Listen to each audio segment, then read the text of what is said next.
What's up, my freedom-loving friend? Welcome back to the Reaction Channel. Today, it's time to have a laugh. One of our missions is to help you unapologetically stand for freedom more and more every day by calling out the corruption and lies of tyrants and the absurdities of woke culture. Today, we're going to take a look at a video from comedian Ryan Long. I'm also glad to be able to call him a friend. He has some of the funniest anti-woke stuff out there. He just calls it out so well. His comedy, in my opinion, is top notch, and I love it when he does anti-woke stuff because it's just hilarious. This video is called Advertising in 10 Years. Let's get into it. Tom Cooper here, BlackRock Advertising, and I could not be more excited to share with you some of the changes we have coming in 2032. And to start, legacy mascot Captain Crunch, a BlackRock property, will be coming out of the closet as a pedophile but not a monster. The box is going to feature the Mapton splashing around in the kiddie pool with a ton of kids, big smile on his face, but controlling his urges as always. Captain Crunch is a pedophile but not a monster. I wish this had no truth to it, but the radical left, they are trying to frame pedophiles as non-monsters. They're now calling them minor attracted people. They're oppressed. They're not monsters. What are they? Well, they're pedophiles, but they're minor attracted people. Yeah, this is great. I also love, earlier he says, this is whatever he said his name is for the video, of BlackRock Advertising. Shout out to BlackRock of the BlackRock Vanguard poop heads that are trying to buy up all the real estate and control the world. They're doing a pretty good job from their end, but I think good will win. Back to the video. Parents are clapping. The Mapton's got one of the younger kids on his shoulders. Milk's running down his face, but the captain's unaffected by this. He's done the work. Let's talk Tony the Tiger. We're going trans, real fat. We're talking morbid. Not a muscle to be seen, but still the pinnacle of health. The box will feature Tony the female tiger in a beauty pageant, winning. Floorboards creaking underneath, about to break. The judges spot this, award extra points for beauty. Stage left, you see a doctor giving Tony 6 months to live. That doctor is now being fired from their job for misinformation and removed from the pageant by 2 BlackRock pageant guards. He packs so much into a short period of time. Tony the Tiger is trans, and he or she is obese. Shout out body positivity movement. But he, of course, still wins the beauty pageant because we're told that obesity is just as beautiful and healthy as being healthy is. But this doctor fired for misinformation for saying obese Tony the Tiger only has 6 months to live. I love that. Let's talk Toucan Sandra. We're talking 1 arm, 1 leg, acne, fat, gay, bad diarrhea, but still has a harem of men doting over her. It's a classic story of empowerment. Poor Sandra lost her ability to smell, so instead of following her nose, BlackRock executives have now teamed up with the government to cut off all the kids' noses in the name of equality, sending a powerful message that our society doesn't tolerate advantage of any kind. Now let's talk Mr. Clean. Our society doesn't tolerate any advantage of any kind. So if someone else has their nose cut off, we got to cut everybody else's noses off too. The reason you can't laugh at something unless there is some degree of truth in it.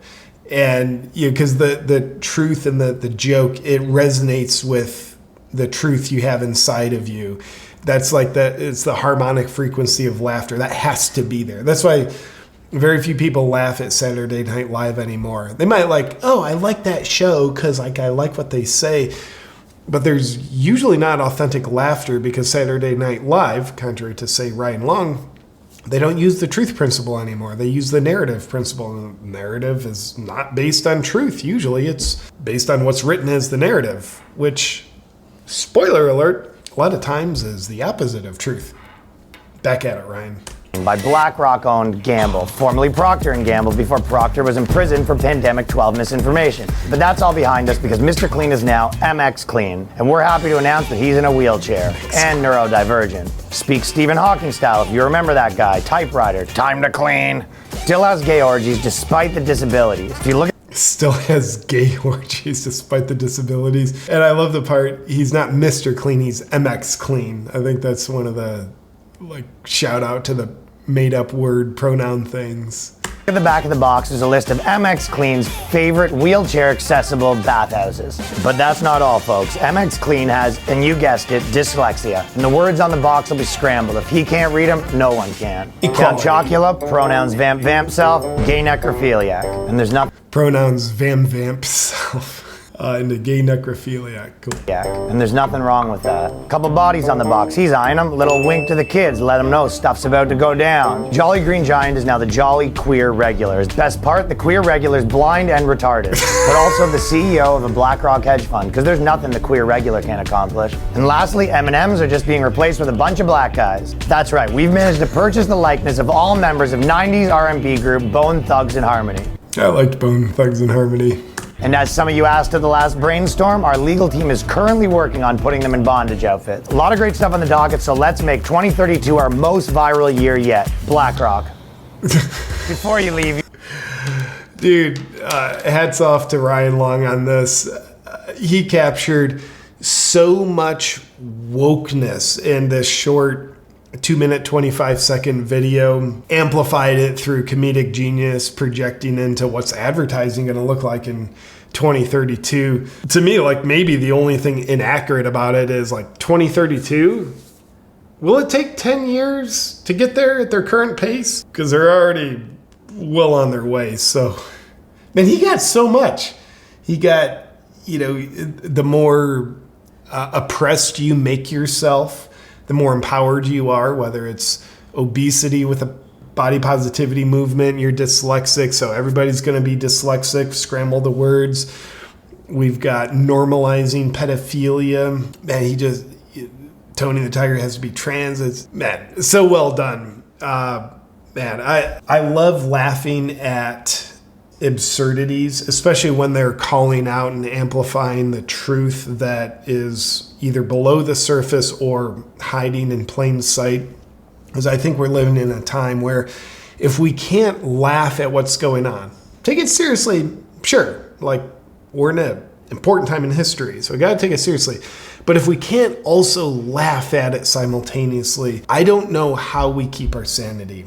I know a lot of people who are very awake to what's going on in the world, and their quality of life is crap. It's like the more awake they get, the worse their lives are, because they just accumulate stress and anxiety. Man, I think something we all need to do more of is also laugh at what's going on. As you can imagine, a lot of my work is dedicated to helping empower that, because when we do, the other people, tons of people I know also, they're very awake to what's going on, but they also laugh at it and they have good quality lives. They're inherently happy people, not,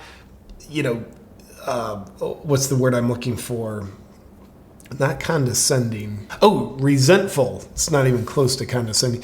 But they're just like resentful, full of contempt. What's going on? Like, that doesn't have to be your reality if you're awake to what's going on. Look at it, be awake, but also laugh about it, because I think life is too short to have it just overly serious, unhappy, pessimistic. Oh, here's what's going on and it sucks, so my life sucks. No, we can laugh away the stress and be happy, and even a beacon of joy to the people around us, because that's what's most important about life. We got to have a good quality of life. Ryan Long, thank you for doing your work and helping give us a better quality of life. Let me know in the comments what you think of Ryan Long's video, and also shout out. I know we've reviewed another one or two of Ryan Long's videos before on this channel, probably do more in the future, but if you haven't subscribed to Ryan Long's YouTube channel yet, we'll link it in the description. He is a comedic genius in my opinion. With that said, my freedom-loving friend, thank you for having some laughs with me today as we, humorize absurdities of woke culture. See you next time, and stay free, my friend.